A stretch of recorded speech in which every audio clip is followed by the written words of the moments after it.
Cresce a população de rua em Belo Horizonte. Este é o tema do Via Justiça de hoje. Em pauta, os direitos e as políticas de cidadania para os moradores de rua em tempos de crise na economia. Nossos convidados, o juiz Sérgio Henrique Cordeiro Caldas Fernandes, da 23ª Vara Cível de Belo Horizonte, e Maíra Colares, secretária municipal de Assistência Social, Segurança Alimentar e Cidadania.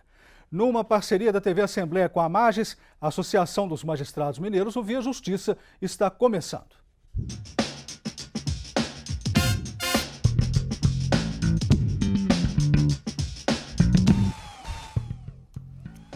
Segundo a Prefeitura de Belo Horizonte, já são cerca de 4.500 pessoas nas ruas da capital, mais que o dobro do que foi registrado em 2014.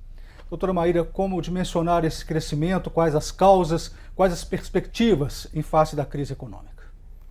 Bom, esse crescimento, de fato, a gente já observa na cidade, né? É um fenômeno mundial e que a gente tem visto nas metrópoles, principalmente no momento de crise econômica.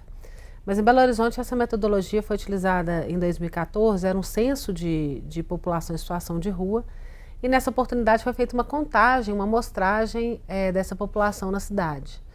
À época, com a base de dados do Cadastro Único, por exemplo, que é a que a gente utiliza hoje, a gente tinha cerca de 2.700 pessoas em situação de rua. Então, de fato, um dado que foi divulgado por uma determinada metodologia, mas a gente já tinha um registro maior. Atualmente, a gente trabalha com essa perspectiva de cerca de 4.500 pessoas em situação de rua, até porque é o público que tanto tem o cadastro atualizado, mas especialmente é um público que utiliza a nossa rede de serviços na cidade, tanto da política de assistência social, quanto a política de segurança alimentar e cidadania. Mas na época chegou-se a divulgar que seriam 1.800 nas ruas, né? Exatamente. Em 2014, não é isso? Exatamente. Então foram duas metodologias, seria? Isso. À época, nesse mesmo período em que foi divulgado o dado de 1.800 pessoas, nos registros da prefeitura eram 2.700 pessoas, né? Então, o dado que foi divulgado foi de um censo, né, realizado em parceria com uma universidade à época. Esse censo foi realizado uma contagem na cidade durante um final de semana, inclusive, final de semana chuvoso. Então, como o censo ele trazia outras informações importantes para entender o fenômeno, né, da situação e da trajetória de vida nas ruas, o número era um dado importante, mas não apenas o que se queria observar à época, né? Então, à mesma época a gente tinha uns dados de 1.800, mas nos registros da prefeitura a gente já chegava em cerca de 2.700 pessoas. Doutor Sérgio, direitos fundamentais dos moradores de rua, como garantir esses direitos? A situação é tão complexa, que isso inclusive que a Maíra está falando. Você não tem hoje, na verdade, você não tem um censo, né, no Brasil para falar qual o número de pessoas em situação de rua e até para auxiliar no diagnóstico dessa realidade. Então, por exemplo, o IPEA, que é um número que normalmente utiliza, né, fala que no Brasil tem mais de 100 mil pessoas em situação de rua. O Cadastro Único, que normalmente nós utilizamos, nem todas as pessoas elas vão até lá. Então, por isso que tem uma ação dos municípios para fazer esse levantamento. E a que a gente sempre diz, né, todas as pessoas são cidadãos e, no caso, todos teriam acesso a esses direitos fundamentais. Agora, o problema é o seguinte: se você tem esse arcabouço de direitos fundamentais, por que nem todos acessam a eles? Né? Por que essa pessoa não consegue buscar aqueles direitos sociais, por exemplo, que ele tem? Aí você vai ter no artigo 6º da Constituição, o direito à moradia, a questão da segurança alimentar, né? A questão do mínimo existencial. Então, esse é uma grande situação, né? Os direitos existem, mas como vai ser esse acesso a esses direitos? E como explicar essa dificuldade desse acesso a esses direitos, doutora Maíra? A gente tem alguns fatores, né? Assim, em Belo Horizonte, por exemplo, nós tivemos um histórico recente aí de uma falta de investimento na expansão e na qualificação desses serviços, né? Então, no ano passado, por exemplo, esse foi um dado que nos impressionou muito à época, né? 90% da oferta de acolhimento institucional, por exemplo, para a população em situação de rua, né, que são os abrigos ou os albergues, a gente tem várias modalidades, mas 90% dessas vagas foram criadas na década de 90. Então a gente percebe que a gente teve um período aí de falta de investimentos e priorização de fato, né, nessa política como assistência social, por exemplo. E como o doutor Sérgio falou, esse processo de busca, né, pela população em situação de rua é algo muito importante para a política pública, né? Então, a gente tem buscado reforçar essa equipe de abordagem social, né, que é uma equipe que faz que é uma equipe que geralmente tem um primeiro contato com a pessoa em situação de rua ali nas ruas, né, para garantir o acesso a toda essa rede de serviços, seja o acolhimento, né, ou o acesso à segurança alimentar, ou até mesmo identificação se há alguém da família onde há algum nível de vínculo ainda, alguma possibilidade de vínculo, né? Essa equipe ela tem uma possibilidade de fazer articulação, né, entre essa pessoa que está em situação de rua e a família de origem. No ano passado, por exemplo, a gente tem um serviço de atendimento ao migrante em Belo Horizonte que foi reforçado, agora está em nova sede, inclusive, ele passou por uma sede melhor agora. Recentemente, a gente atendeu a cerca de 2.000 migrantes retornando para os seus lares, retornando para as suas famílias.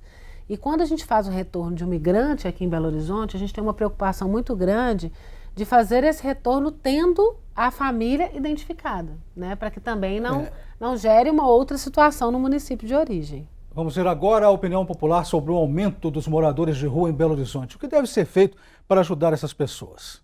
Eu acho que o governo deveria olhar mais para essas pessoas, porque eles também são gente, são pessoas, são seres humanos e eles são muito largados. O que nós percebemos é que hoje a população em situação de rua em Belo Horizonte são de pessoas que ou a família não teve condições de manter no convívio familiar, né? Dado que as pessoas começam a se envolver com alguma droga, começa a trazer uma situação complicada para as famílias e para as residências delas. É uma conjuntura na qual você tem que trabalhar mais de um elemento. A condição de que as pessoas tenham uma renda, né?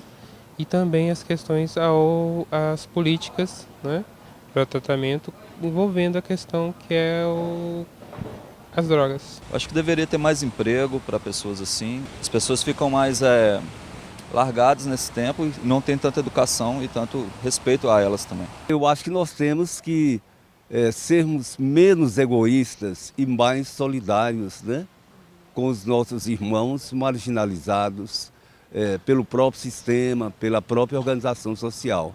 Como que o senhor viu a fala popular? O que a gente observa é isso. O que a pessoa em situação de rua normalmente ela vai buscar para fazer a transição dessa situação? Trabalho, moradia e o apoio, né? Então, essa forma que a gente vai ter de trabalhar. Agora, interessante a questão do olhar, porque a primeira falou. O olhar, ele tem muito a ver com a necessidade de você descortinar essa pessoa, de você tirar a invisibilidade, de você tirar a cortina da invisibilidade. No Japão tem uma situação muito interessante, que no Japão, eles falam que até 1995, 97, você tinha a população em situação de rua, em Tóquio, inclusive. Você tem até um anime, um desenho, né, aquele Tokyo's Godfather, que vai falar sobre isso, né, 3 pessoas em situação de rua, sofrendo as violências, etc., bem interessante. E o governo ele não olhava para isso, né, nem a sociedade ela olhava tanto para essa situação. A partir de quando eles mudaram essa visão e começaram a perceber, ou seja, vamos trabalhar com as pessoas em situação de rua, a própria sociedade começou a se envolver. Hoje você tem um número menor de pessoas em situação de rua em Tóquio, por exemplo, uma assistência muito melhor, né? Vou deixar essa pergunta para o próximo bloco para a senhora responder, doutora Marília, a questão do envolvimento da comunidade nessa visão em relação ao morador de rua. Vê Justiça faz agora um rápido intervalo e voltamos em instantes.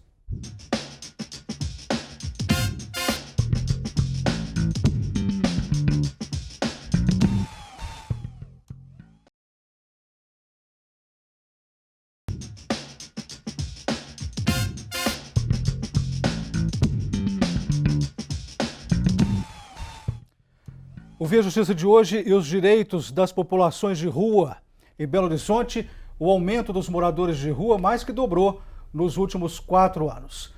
Participando do programa, o juiz Sérgio Henrique Cordeiro Caldas Fernandes, da 23ª Vara Civil de Belo Horizonte, e Maíra Colares, secretária municipal de Assistência Social, Segurança Alimentar e Cidadania. Doutora Maíra, por que a população de rua é estigmatizada pelos demais cidadãos? A situação de rua e a vida nas ruas, ela traz alguns conflitos, né? Conflitos urbanos, inclusive. Porque a partir do momento em que a pessoa está ali, naquela condição, né? Muitas vezes involuntariamente, inclusive,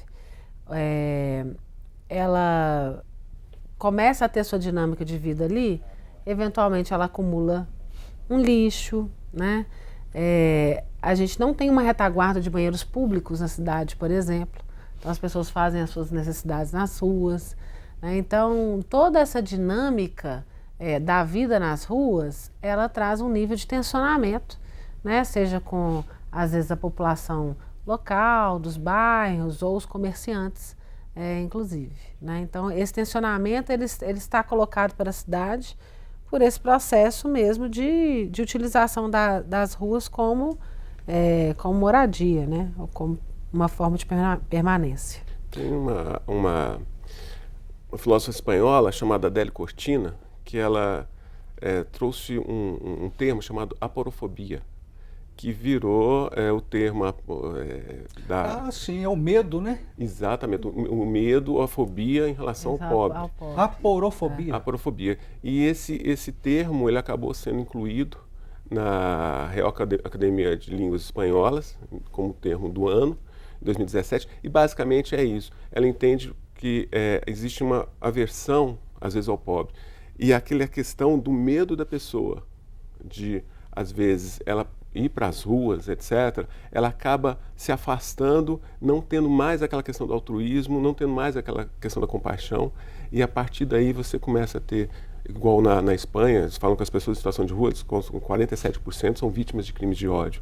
Aqui a gente pode colocar um número até maior. Então esse conflito também tem um lado psicológico muito forte. E é interessante porque às vezes as pessoas viajam para o exterior, por exemplo, e falam, nossa, mas existe pessoa em situação de rua em Paris, nossa, né? Então é uma dimensão que ela está colocada, né, para o mundo, é um fenômeno que está colocado e obviamente há que se investir, né, em políticas públicas de atendimento, entender esse fenômeno, buscar aí ultrapassar as causas, né, para a ida nas ruas, mas é um fenômeno que está colocado mundialmente, assim, e esse preconceito, né, e esse ódio, às vezes, à população pobre, especialmente a população em situação de rua, traz situações muito graves, assim. Há 2 anos atrás, a gente teve uma situação muito grave na região da Pampulha, quando uma pessoa levou uma série de garrafinhas de cachaça para um grupo de população de rua e tinha chumbinho dentro dessa cachaça, né? Então, assim, é um exemplo de um grau de acirramento muito grande, né? Assim, que leva até uma tentativa de homicídio, né? Assim. E essa questão universal, por exemplo, em Berlim, mês passado, 2 pessoas em situação de rua, Berlim tem quase 10 mil pessoas em situação de rua, 2 pessoas em situação de rua, alemães, um de 47, outro de 60 e poucos anos, foram queimados, né, Aqui no Brasil também já houve notícias disso, no Brasil, né? Exatamente. Nos Estados Unidos hoje são mais de 550 mil pessoas em situação de rua, os homeless. E interessante nos Estados Unidos que, embora você tenha uma melhoria desde a época do Obama da situação econômica, mas isso leva também a um alto custo da moradia, o que leva, é um dos fatores que leva a pessoa também para a rua. Então é muito complexo. Eu queria que a senhora falasse agora o perfil dos moradores de rua de Belo Horizonte. Uhum. A gente tem uma maioria, né, em Belo Horizonte de pessoas do sexo masculino, né, cerca de 97% das pessoas são do sexo masculino, são negras, né, então essa situação ela também tem cor, né? A população negra é aquela que mais está exposta a essa situação. E a gente tem uma situação aí de uma escolaridade próxima ao nível fundamental e médio, né? Mais ao nível fundamental. No ano passado, nós, enquanto Prefeitura de Belo Horizonte, encaminhamos para a Câmara Municipal um projeto de lei que cria um programa permanente de inclusão produtiva para a população em situação de rua, que é o Estamos Juntos, né, que a gente discutiu amplamente, né, com movimentos, enfim, e que tenta, aí, em relação a essa questão da escolaridade, tanto da escolaridade quanto da inclusão produtiva, porque 95% dessas pessoas fazem atividades informais, né, assim, então é uma estratégia que o Executivo está tentando fazer, de criar uma condição de inclusão no mercado de trabalho, principalmente para o público que já está incluído nas unidades de acolhimento, né, porque quando você tem uma pessoa que está num abrigo ou familiar ou um abrigo, né, para a população adulta, e se você cria uma oportunidade de inclusão produtiva, a gente acredita que isso impulsione também Mas com essa crise econômica está conseguindo colocá-los em algum emprego? O mercado, né, assim, todo mundo sabe, o mercado ele tem as suas restrições, né, assim. Então, outro dia eu fui fazer uma roda de conversa com um grupo de empresários, né, que reclamam muito da população em situação de rua, no centro da cidade. Tem, de fato, um impacto ali, né, pro comércio ali. E aí, quando eu falei desse projeto de lei, que uma das linhas é a criação no mercado formal, porque a gente vai criar frente de trabalho também na Prefeitura de Belo Horizonte, incentivar outras formas como empreendedorismo. Mas o mercado formal é um espaço que a gente quer ocupar com essas pessoas, principalmente as que estão nos abrigos, porque elas têm condições de inserção no mercado de trabalho. E aí eu fui pedir vagas, né, mas saí de lá sem nenhuma vaga deste encontro. Mas aqui em Belo Horizonte o prefeito está pessoalmente envolvido nessa situação. O Via Justiça faz mais um intervalo e voltamos em seguida com o bloco final do programa.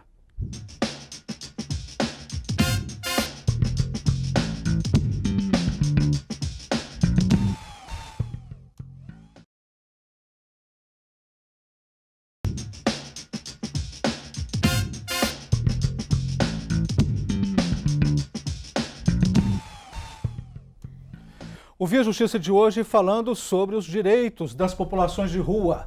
Participam do programa o juiz Sérgio Henrique Cordeiro Caldas Fernandes, da 23ª Vara Civil de Belo Horizonte, e Maíra Colares, secretária municipal de Assistência Social, Segurança Alimentar e Cidadania.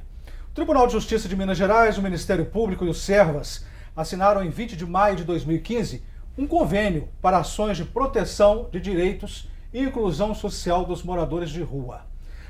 Doutor Sérgio, quais os resultados desse convênio até agora? Nós chamamos esse termo de cooperação técnica hoje, criou-se um movimento chamado Rua do Respeito, né, que com a participação de vários setores da sociedade, do Estado. E hoje é interessante porque, além das ações específicas da Rua do Respeito, por exemplo, a Rua de Direitos, que são ações de serviços que são feitos para as pessoas em situação de rua, as audiências públicas, nas organizações participantes também algumas modificações foram feitas. No caso do Tribunal de Justiça, hoje o nosso Código de Normas da Corregedoria de Justiça, talvez de forma inédita no Brasil, ele já prevê, né, a prioridade dos processos para as pessoas, para aqueles casos em que você tenha situações de garantia de direitos sociais para as pessoas em situação de rua, né? Então, esses movimentos, eles são feitos. Hoje a gente está criando, a gente chama de um mapinha da solidariedade, né? O município, a Prefeitura de Belo Horizonte faz parte, vários outros parceiros, as universidades, PUC, Universidade Federal, Isabela Henriques, que é de você trabalhar com os parceiros, mapeando um pouco a situação e a partir daí você ter uma aproximação através de voluntários, estudantes, né, sem atrapalhar a política pública, né, a gente sempre fala trabalhando com para essas pessoas em situação de rua, ou seja, apresentar para elas onde a sociedade oferece os serviços, né, pontos de serviços públicos que ela pode acessar em razão de questões de direito, em questão de acesso ao trabalho, em questão de banheiros públicos, né? Médico também? Abrigo, saúde. Então os parceiros eles vão reunindo e falando, eu posso prestar esse serviço de odontologia, porque a sociedade já tem de participar, não é só o poder público. Né? A PUC, por exemplo, eu posso prestar esse serviço de odontologia. Então a gente vai, aqui tem esse serviço, né? Se você puder ir e tal, e é uma forma de você saber que aquela pessoa que está lá, ela tem nome, né? É uma pessoa que você vai conversar, né? Que você vai trocar ideias, e a pessoa ela vai se sentir muito amparada. Que a gente fala, trabalho, moradia, mas também o apoio, é importante para isso. E as pessoas procuram esses serviços, doutora Maíra, como deveriam procurar? Sim, elas procuram esse serviço. Às vezes tem até uma falta de oferta, né, de serviços. Mas a gente tem um trabalho muito intenso, tanto de divulgação dos serviços, quanto muitas vezes de busca ativa para acesso a esses serviços, né? A política de saúde, hoje, ela tem ampliado muito o seu escopo de atuação, inclusive, porque antes no município tinha uma restrição quase de uso da população em situação de rua a determinado centro de saúde ou a um outro centro de saúde como referência da população em situação de rua. Hoje, a rede de saúde ampla da cidade, ela tem essa orientação de atendimento e de recebimento à população em situação de rua, né? Então, são alguns avanços importantes reconhecendo esse usuário, né? Assim, que às vezes está ali com uma dificuldade de acesso na hora de um documento ou está numa determinada situação em que, mesmo assim, ele vai utilizar o serviço de saúde. Quando um morador de rua precisa do serviço da justiça, como fazer? Pois a gente tem várias áreas, porque existe até um medo da pessoa em situação de rua, infelizmente, né, de chegar até o fórum. É a casa de todos, mas às vezes ele tem aquele receio. Então, várias ações estão sendo feitas. No Sejusc, por exemplo, que é a parte de mediação e conciliação, né, foi feito um trabalho com os assistentes sociais e psicólogos, até para o recebimento dessa pessoa, para restabelecimento de laços, já que o Sejusc, no Tribunal de Justiça, ele está em quase todas as comarcas. Né? Você tem a parte da assistente de reconhecimento de paternidade, do Tribunal de Justiça, que normalmente participa dos mutirões, né? A parte do pai PJ, que trabalha com as pessoas que têm problema mental, normalmente em conflito com a lei. Hoje está sendo feito também, aquelas pessoas em situação de rua em conflito com a lei, está sendo feito um trabalho, começou com o Dr. Luiz Carlos da VEC, a doutora Cláudia, promotora de justiça, para você começar a trabalhar, você entender essa realidade e você começar a trabalhar de uma forma que essa pessoa ela tenha uma saída, porque não adianta nada, por exemplo, você trazer essa pessoa e ela voltar para a mesma situação, se você deixar ela desamparada, né? Você criar uma expectativa para ela que ela vai se frustrar, porque cada vez mais ela vai se afastar dessa situação, ela cada vez mais vai se sentir que aquilo não é para ela. E, doutor César, me permite, a gente tem em Minas Gerais também a Defensoria Pública, né?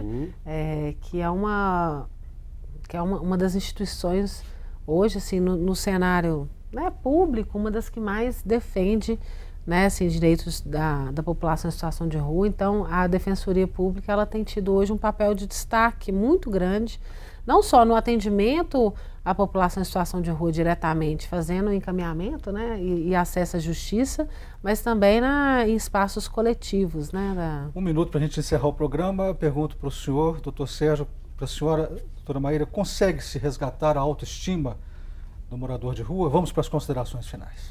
É um processo difícil, mas é um processo que tem de ser feito. Né?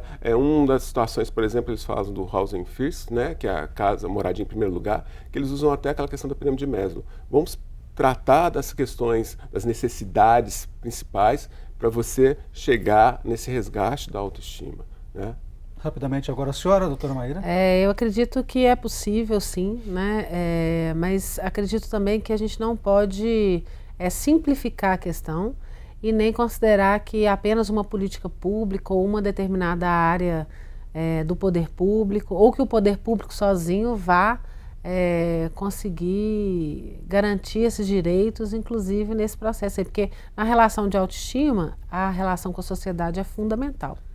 Muito obrigado à senhora, muito obrigado ao senhor pelas participações. O Via Justiça de hoje termina aqui.